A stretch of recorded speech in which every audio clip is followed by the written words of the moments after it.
জলচর প্রাণীদের মধ্যে সম্ভবত ডলফিন আর হাঙরই মানুষের সবচেয়ে বেশি পরিচিত। তবে সেই পরিচিতির মধ্যে পার্থক্যের মাত্রাটাকে আকাশ পাতাল বললেও কম বলা হবে।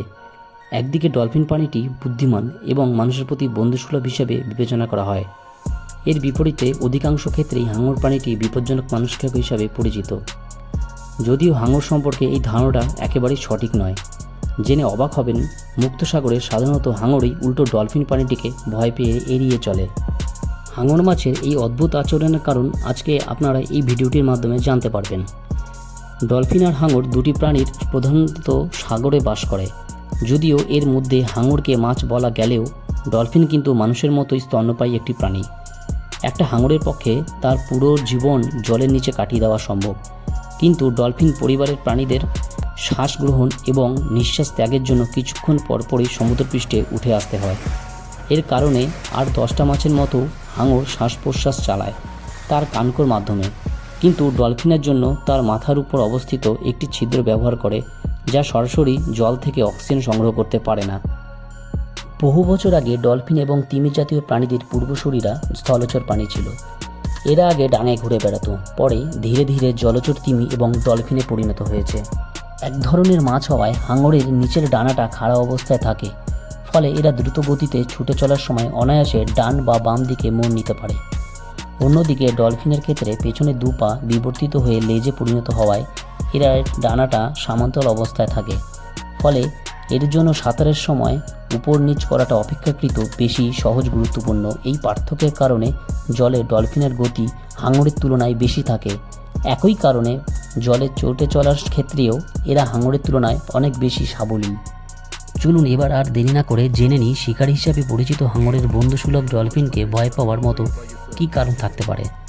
হাঙরের জন্য এই ডলফিন প্রাণীটিকে এড়িয়ে চলার একটা বড় কারণ হচ্ছে এরা সবসময় দলবদ্ধ অবস্থায় চলাফেরা করে। অন্যদিকে প্রায় সব প্রজাতির হাঙরই নিবৃত্তচারী। সম্ভবত একাকী কোনো ডলফিনকে পরাস্ত করা একটা হাঙরের জন্য তেমন পরিশ্রমের কাজ হবে না, কিন্তু দলবদ্ধ 20 থেকে 25 ডলফিনের মুখোমুখি হওয়াটা গ্রেট হোয়াইটের মতো হাঙরের জন্য বেশ ভীতিকর ঘটনা। এছাড়া অপেক্ষাকৃত বড় মস্তিষ্কের অধিকারী হওয়ায় ডলফিনের জন্য আক্রমণের কৌশল নির্ধারণও সহজ ব্যাপার।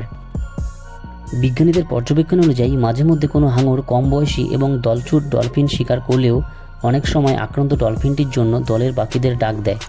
সেই ডাক শুনে বাকি ডলফিনগুলো রীতিমতো হাঙরটার দিকে তেড়ে আসে। হাঙরটা পালানোর চেষ্টা করলেও নিচ থেকে এক ডলফিন এসে তার পেটে সজোরে ধাক্কা দেয়। এর ফলে অভ্যন্তরীণ রক্ষণাত্মকরণের পরে হাঙরটিকে মৃত্যুবরণ করতেও দেখা গেছে। না পালিয়ে হাঙরটি কোথাও লুকানোর চেষ্টা করলেও মুক্তি নেই, কারণ নিজেদের শিকার খুঁজতে ডলফিন নিশাচর বাদুড়ের মতো ইকোলোকেশন ব্যবহার করে। ডলফিন প্রাণীটি নিজ দলের সদস্যের সুরক্ষা নিশ্চিত করার পাশাপাশি খোলা সাগরে ভেসে থাকা মানুষকে হাঙরের আক্রমণ থেকে রক্ষার নজিরও রেখেছে একাধিকবার। তবে এক্ষেত্রে তার আক্রমণকারী হাঙরটিকে ধাওয়া করার হত্যার বদলে অসহায় মানুষটির চারপাশে অবস্থান নেয়। আক্রমণের সুযোগ না পেয়ে কিছুক্ষণ পরেই হাঙরটি শিকারীর খোঁজে অন্যদিকে চলে যায়। বিশ্বের বৃহত্তম শিকারী প্রাণীর খেতাবধারী এই প্রজাতির ডলফিনের খাদ্য তালিকায় বিভিন্ন ধরনের হাঙর রয়েছে, যে কারণে খোলা সাগরেও কিলার হয়ে অধ্যুষিত এলাকাগুলো এড়িয়ে চলে সব প্রজাতির হাঙর। এরা এমনকি গ্রেট হোয়াইট প্রজাতির বিভীষিকা হাঙরকেও ছেড়ে কথা বলে না। বিস্ময়কর ব্যাপার হলো, শিকারের পর এই ডলফিনগুলো পুরো হাঙরকে খাদ্য হিসেবে ব্যবহার করে না।